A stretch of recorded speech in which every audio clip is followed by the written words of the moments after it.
Welcome back to Sports Talk with Puckett and Pontzer. Tigers Talk. Last week, it was all about the hot streak. 12 in a row, or 13 in a row, or whatever it ended up being. Now, it's quite the opposite of that.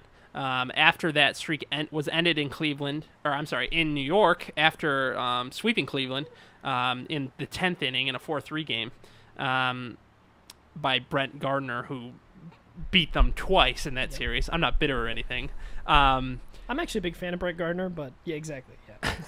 Yeah. So now the Tigers have lost 4 of 6, and last week I said, or I declared that the division race was over. I didn't think any way Cleveland or Kansas City would come back, and you know what?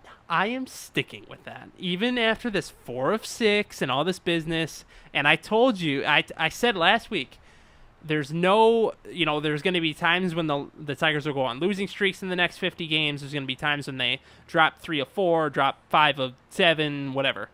But it's over. And you know what? It is over. It's still over. And, you lose 2 of 3 in New York. You lose 2 of 3 in Chicago, which is more hard to believe. But now you're coming home, and we talked about this last week.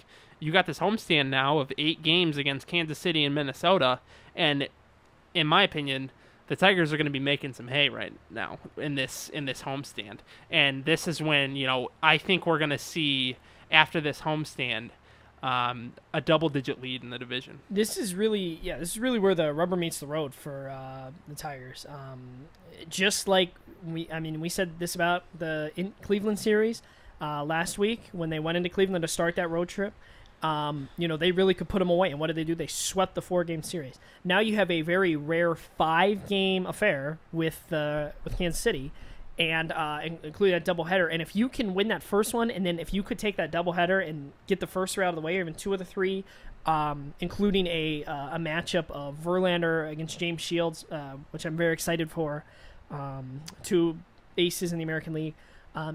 If you can win all 5, that would put a double-digit lead on Kansas City, and similar to what you did against Cleveland, kind of take their hopes out. Because Cleveland had the lead earlier in the season by a game, or a half game. They had it down to 1.5 games, and you just stepped on the throats of Cleveland and said, goodbye. Kansas City here they're on an incredible streak right now. Since the All-Star break, they're like 26-5 or something, 26-6. They're just playing out of their mind. Great pitching, some great bullpen work, but they don't have the offense that the Tigers have, at least that they're supposed to have on paper. But this is a big series because Kansas City comes in hot. The Tigers come in slightly reeling, but still not, obviously not, flat on their face. They have some, when we were prepping for the show, talking about, what you talking about on the radio show and controversy or whatever. The Lions, thankfully, have none of that. They're a good team. Meanwhile, the Tigers, they have some issues. You have, we just got the Johnny Peralta fiasco behind us, thankfully, as fans and as the organization. And you replaced him with a guy in Jose Iglesias who made one of the best plays I've ever seen live. Yeah, that was incredible. I had a chance to be at that first game in Chicago. Unfortunately, Chris Sale just destroyed the Tigers. Sale. Yeah, Sale. But that was one of the best plays I've ever seen, ever. But regardless, now you have this issue with Cabrera in that he's hurt, but he's still batting tremendously. He had 4 home runs since we last talked. He is still a threat for the Triple Crown. But you have he's hurt, and Leland's still playing him. But unless he hits it over the wall, he can't get the first base. Right. Like he really can. And we saw that in the game, the extra inning affair the other night that they ended up losing with, strangely enough, for the 4th time this season, Phil Koch on the mound. He didn't take the loss, but once again, he's on the mound when they lose. You had Cabrera. And this is not me trying to be facetious. I was just saying that I could have thrown a pass to Calvin Johnson, but if I would have made that same hit, I could have gotten to first base. That's a lot of people could have. Right. Cabrera looked like he was carrying Prince Fielder and a piano on his back. He and he dove at the end. It was just kind of sad to watch. It was sad. And he's trying, which you like to see. And it's admirable. Right. And it's not like he's not bringing anything into the team. I mean, he basically won them that game yesterday in absolutely. Chicago. But the thing is he's definitely a liability base running and on defense, unfortunately.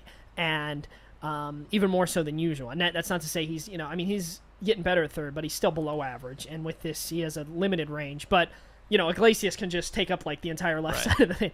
Regardless, you have that going. And then the bigger thing that just came out this week is the this Prince Fielder situation, where Prince Fielder is apparently he's going through a divorce with his wife, and that's off the field. And you try and respect that stuff. It's not like he's beating up anybody or drinking and driving or something. He's not being stupid. We don't know what caused that divorce. That's not for me to say. Right. But it is apparent that unfortunately it is affecting his play. Exactly. And he is struggling at the plate mightily, and it's a big hole at that 4 spot in this lineup. Right. He's your cleanup hitter. He gets paid a ton of money. Highest paid player on this team, $22 million. Well, now he's behind Verlander, isn't he? No, he's still okay. So he's still ahead of Verlander, and it's not. I mean, it's a personal issue, and nobody would know about this if Torrey Hunter hadn't said anything. Great point. In an interview that he did with another radio show of less caliber, but so Torrey Hunter does this interview, and he I guess it's not really accidentally, but he just kind of like, the way he corrected the host. He was kind of like, you don't know what's going on in his personal life. It was kind of like almost not like a backhanded compliment, but it's kind of because he was like, he's a grinder and he's out there every day and he doesn't let the stuff going on, in his life affect him. And you just shouldn't say that in the first place. And for a team, if this had happened in Houston, I don't think it's a story. But you're in Detroit. This team is going for a World Series.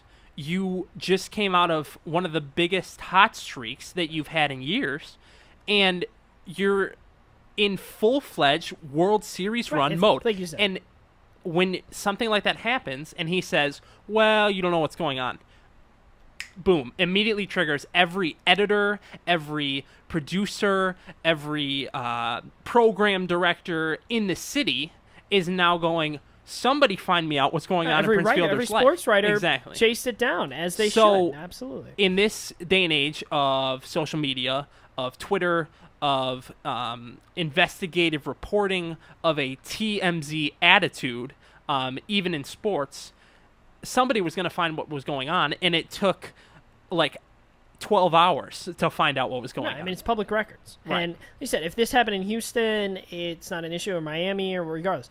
Also, if Prince Fielder was batting .275 and had 25 bombs and 80-something RBIs, it's not a story either. But Prince Fielder is not going to get to 35 home runs. He's not going to get to 40 home runs. I don't have cable, so I don't watch every game, but I listen to most of them. I watch them, and like I said, I was at the game the other day there in Chicago for the first game of the Chicago series. It's apparent that Prince Fielder, one of the best aspects of Prince Fielder's game, obviously his power is tremendous, is his eye, at the plate, and that is just like gone out the window. He's like swinging at anything. It seems which shows you that he has lost focus. And I don't know what it is, but he is he's the number one guy in the team. Makes $23 million. Miguel Cabrera makes 21. Then Verlander makes 20.1. He's the highest paid player. You expect him to produce. That's the reason you brought him in. You brought him in when Victor Martinez went down, but you expect him to be below average / adequate at first and give you 35 bombs and be at least a threat in that lineup because to somewhat protect Miguel Cabrera. But I was listening to the game the other day. It was late in the innings, and the broadcasters, obviously they're Tigers, so they're a little homer, but he said, if I were the White Sox manager, I would walk Cabrera to bring up Prince Fielder. And because Cabrera is one of the best, even on one leg like he is. But Prince Fielder is, he was MVP a couple years ago. He was, used to be, and it's not like far from, but he was one of the best hitters in the game, especially power hitters. But unfortunately, he's becoming kind of like an Adam Dunn of sorts, where he either strikes out, excuse me, but he doesn't walk like Adam Dunn is, or he hits it a mile. And even his power when he's hitting, so Prince Fielder, he's getting these like bloop singles, which is like not Prince Fielder like. And I understand he's a great hitter, but you need for him to produce. In the past, like 2 weeks, he's batting like 118 or something, which is completely ridiculous for a guy that is getting paid that money to be your star. He's supposed to, and is Miguel Cabrera a bigger star? Sure. Is Verlander a bigger star? Probably. But is Prince Fielder, he's expected to be a star, and he's not being that. So for me, and the question I have for you, Puckett, is I know that Prince Fielder has this like streak of however many games he's played in a row. It's like a lot. 600-700 games or something.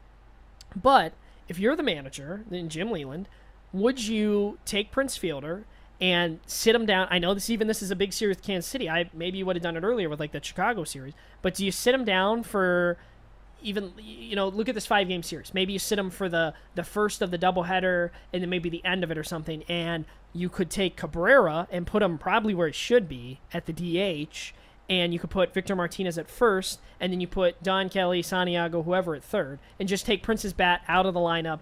You can bring him in late if you want to pinch hit him, but I'd give him a day or two off. I'm curious what you would have to say, even though he's your highest paid player. No, I think that giving people a day off is somewhat overrated. I think sometimes as fans, they try to do the manager's job as much as they can, and they throw days off like they're, a new season. It's like, well, take a day off. Well, it's still just a day off. It's not like it's a change of scenery, like, you throw that around for in other sports, even baseball itself, for athletes in order for them to perform better. But I don't think a day off is going to change anything. The fact of the matter is that this guy is having a personal issue, which, like you said, is not for any of us to judge or take curiosity in. But when it affects his play on the field, it is now my business and your business and everybody else who's ever bought tickets to a Tigers game's business or ever will in the rest of the season.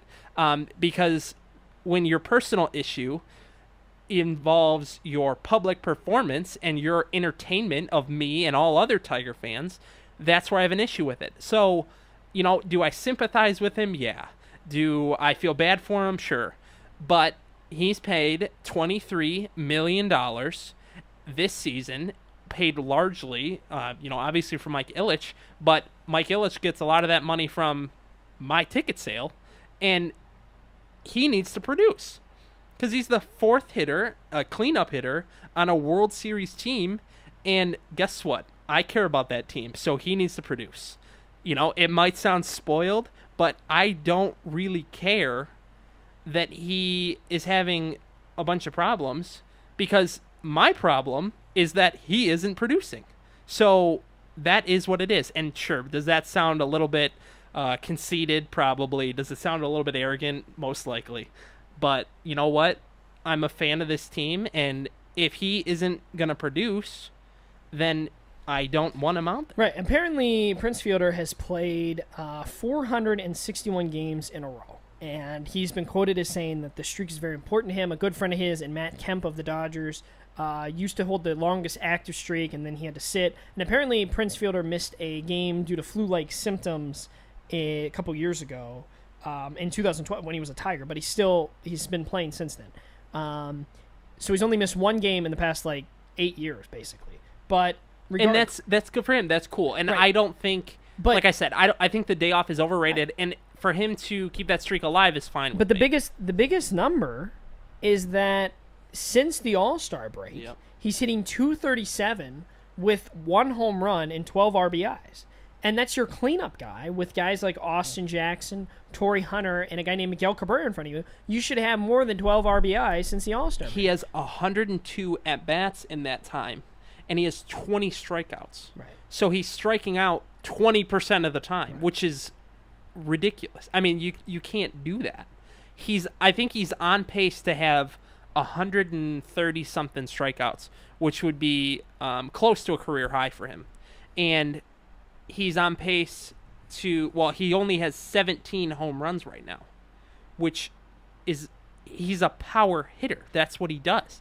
And as majestic as some of those home runs have been, he got like 12 of them in the first like 2 months of the season when he was actually producing. I mean, do you remember how hot he started? No, absolutely. So, on one of our shows, our topic was, can he make it 3 in a row for Detroit and be the third different MVP this year? And I mean, I said that, right. And now that looks ridiculous. Right. I mean, we were putting things out there, and I was saying, there was a chance that both Cabrera and Fielder were on pace to hit at least like 45 home runs, and and I was like,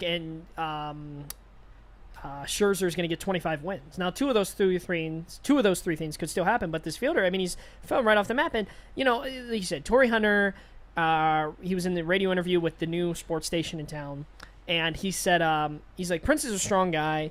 A lot of people don't know what's going on in his life. This guy's a strong guy. He's out there every day. And he said, us as players, we know what's really going on, and we appreciate him going out there every day.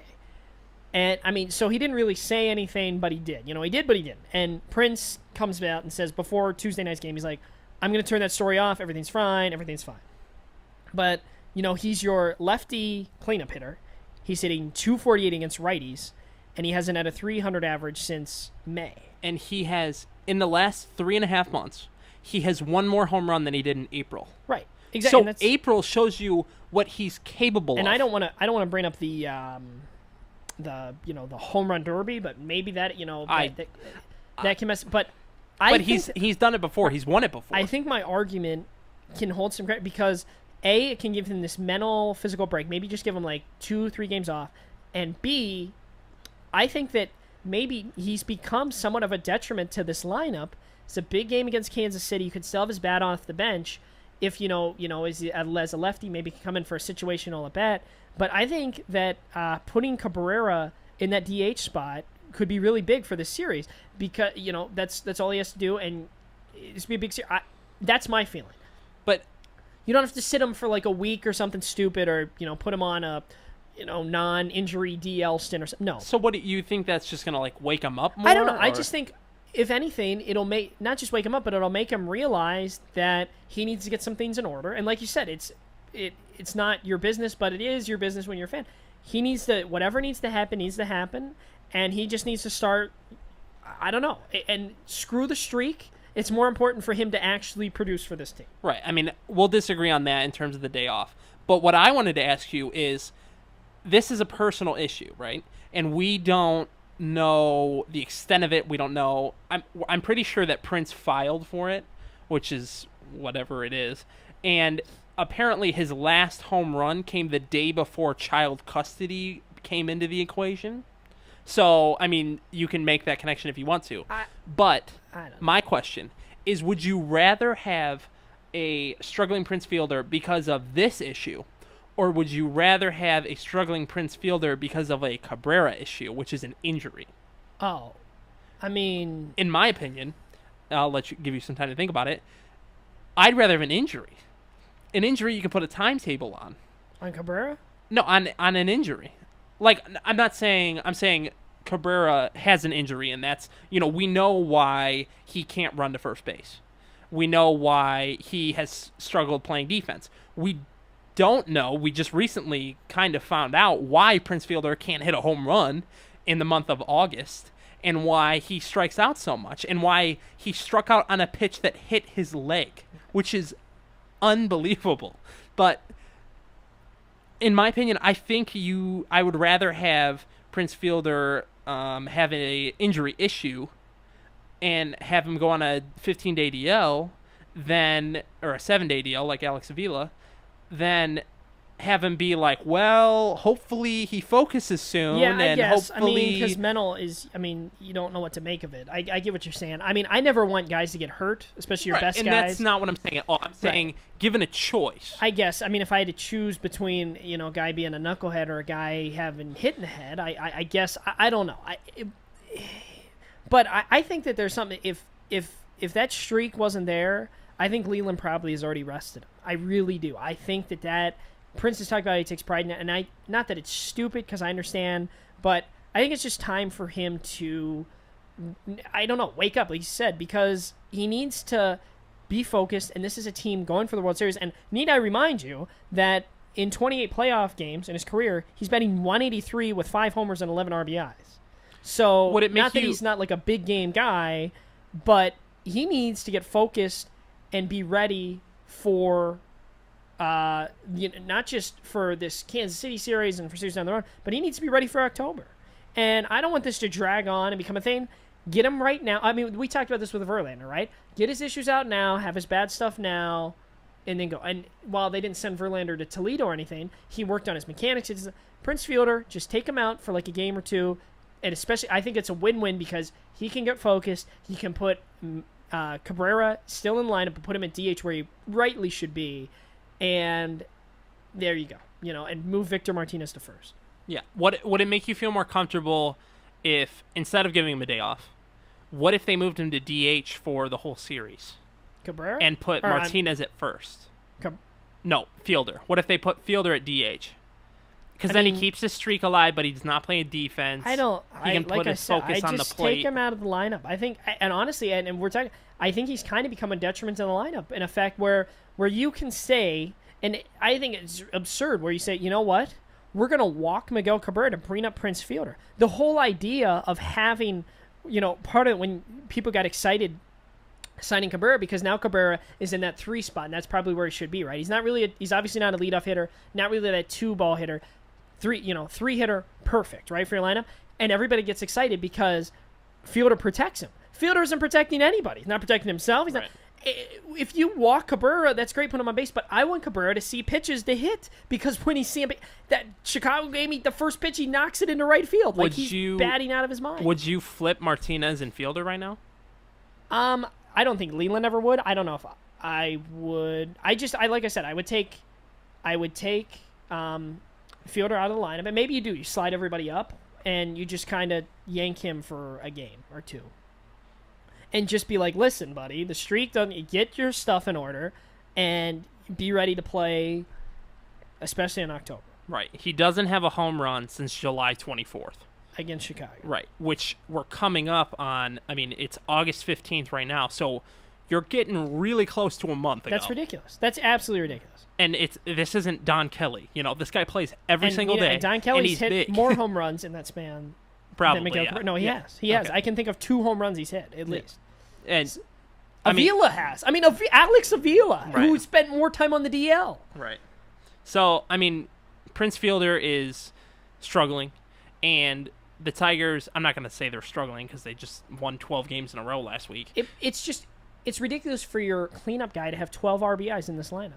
That's what I'm saying. He's becoming a whole lot. It'd be one thing if this was a distraction, but he was still producing a little bit. Yeah, let him figure it out, but let him keep playing. But the fact is, he's becoming a detriment, and you have a huge series here with Kansas City, and we haven't even really talked about that as much. I mean, we kind of let off, but we've gotten into this Prince Fielder thing. I think this series, obviously, if Kansas City, for some reason, were to sweep all 5 games, which would be ridiculous, they would only all of a sudden become 2 back, and while you still are 2 ahead, your morale would be in the tank. Exactly. And you would have you would have lost 9 out of your past 11 after winning 12 in a row. Right. Going into this Kansas City series, if the Tigers take all 5, which I don't think is likely, Kansas City season's over. And my prediction that the division race is over is even more a done deal. If the Tigers take 4, in my opinion, same thing. Kansas City's done. If they take 3, it's going to be tough for Kansas City to come back, but it's not over necessarily. I think it's really important for you to win the series, even taking 3, right. and that's I think what's probably going to happen. They'll take 3 of 5. Kansas City really needs to win all 5 if they really want to They need to. If they take 4 or 5, it makes a statement, right. Especially if Shields could outpitch Verlander. I think it's a big game in that up doubleheader. This just came out. This is going to disappoint you. Verlander is pitching that afternoon game, and Shields is pitching the night game. Did they of the just doubleheader. switch that? Yes. So Duffy is going against that is Verlander, and then Alvarez, who we haven't seen since the beginning of the season, that's right. is going to pitch against James Shields. So it's almost like they're kind of giving each other a game. on either side. Yeah. I mean, in terms of the pitching matchup, obviously there's hitting involved and defense, but in terms of the pitching matchups, the aces are not going to see each other. So that's interesting in terms of the doubleheader. But yeah, I think the Tigers will win 4 of the 5. I think it'll take 3 of 5, hopefully. So Hopefully. either way, I mean, if they win 3 of the But 5, if Kansas City wins the series, whether 3 or 4, I'd be at 5. I mean, that's a big statement by them. well, And even I mean, if they take 3 of 5, they pick up 1 game. They're 5.5 back. I don't know. It depends on how they do it. In perspective of the rest of the regular season, what are they? They're 6.5 back, right? Or 7.5? 7.5 back. There's 43 games left for the Tigers. They play 25 at home, and they play 18 on the road. So, a team that normally plays better at home, as usual, you have more home games remaining, and of your next 8, 12, 15. We're talking about the toughest team you left face outside of Cleveland. You play Boston, you play Oakland. Right. And of the next 15 games, only 3 are on the road. And you don't have to go to Oakland. Right. Oakland comes here. You just have to go to Citi Field and play the Mets. I mean, I'm excited to see Yoenis Cespedes and all those guys, but yeah, you don't have to go to the Raiders' place to play them. You get to play them here. Right. So, I mean, I think the Tigers, like I said, I think they'll win 4 or 5, and I think that they'll pretty much seal the division because if you win 4 of the 5, you pick up 3 games, and then you're like 10.5 back. And Kansas City Cleveland just with lost 38 games. Yeah, left. Cleveland just lost 2 or 3 to Miami, so Cleveland, you kind of put them away. And we've talked about this, and we were looking at the schedule before as being padded with teams like the Royals and the Indians because we kind of expect them to fall off. Like I said, the Royals have a chance to make a statement, but yeah, even like you said, if the Tigers win this series, even with 3 or 4, it's still big, and I hope that Prince can turn it around. I was excited for that Verlander Shield, but apparently it's not going to be that anymore. I still want Verlander to kind of retain that dominant Verlander that we've seen for the past 1.5 starts. That'd be nice. And maybe see some of the other bats. Avila comes back on Sunday. Yep. So that's big because right now you've been working with Brian Holiday and Brian Pena. And I would say, and we're getting to the end of the segment, I think that the loss of the bat of Peralta has been felt a little bit, even though a little bit. But Kansas City 7.5 back, Cleveland 6 back. Now you're really going for home field advantage. You're only a half game back of Boston for the best record in the AL. you play them later in the season. And Boston has played 3 more games than Detroit, and they have 2 more wins. So, with 43 games left, to get to 100 wins, you'd have to go 30-13, which would be. Right. Like I said, I think they'll get to we talked about this last show because they were on that streak. We're like, ooh! I said they'll probably get to I think they'll fall just 96 right there. Yeah, maybe 95, 96 wins, which would put you at 25 and 20 or whatever ish the rest of the way, and that would be a solid thing. And even if they have the second best record behind Boston, I'd be pretty comfortable with that because it's both they have an at-home field advantage and the other. I think in the American League, I think Boston honestly is your biggest threat. Right, and arguably, if you play in Fenway, your team is more adept to cause more damage in Fenway than the Right, and if I had to forecast it, and if there's a team that I had to pick to beat the Tiger, it'd probably be Boston. Yeah. I don't think Oakland. Detroit beat Oakland last year in the playoffs. Detroit, I think they match up better with Oakland. Who else? I don't know. Tampa Bay. Texas is kind of. You Darvish. Well, right, but outside of that, the Tigers' rotation is so good. Exactly. So good. So yeah, we're gearing up for a playoff run here, and whether Prince Fielder's struggling or not, this team has 70 wins, and they have the second best record in the AL. Right, and they got the 12-game streak without the services of Prince Fielder, aside for one where he hit that 3-run double in a game that was the game. Besides that, he really didn't do anything during that streak. Right, 70 wins, second best record in the AL. World Series runs on the way, so there's no panic here at Sports Talk Tigers games each and every night, you can do that with us on Twitter. My Twitter handle is at Austin Puckett, and Tim's is at Timothy_Pontzer. You can listen to our past shows on our YouTube account, which you can access through our Facebook page, Sports Talk with Puckett and Pontzer. We hope you come back next week and listen. We will have more Lions and more Tigers and more sports here on Sports Talk with Puckett and Pontzer. Right. Yeah, that's good. Yeah, it was a little disorganized, but Yeah, we talk about the Lions. I mean, yeah. Once We- football starts, oh, I'm so excited. Is Saturday the day of the doubleheader? yeah, Is it really? it's on ESPN that Verlander's pitching against Duffy. I wonder if I'm supposed to go to both games. I didn't know that was the. I thought the doubleheader. I had it in my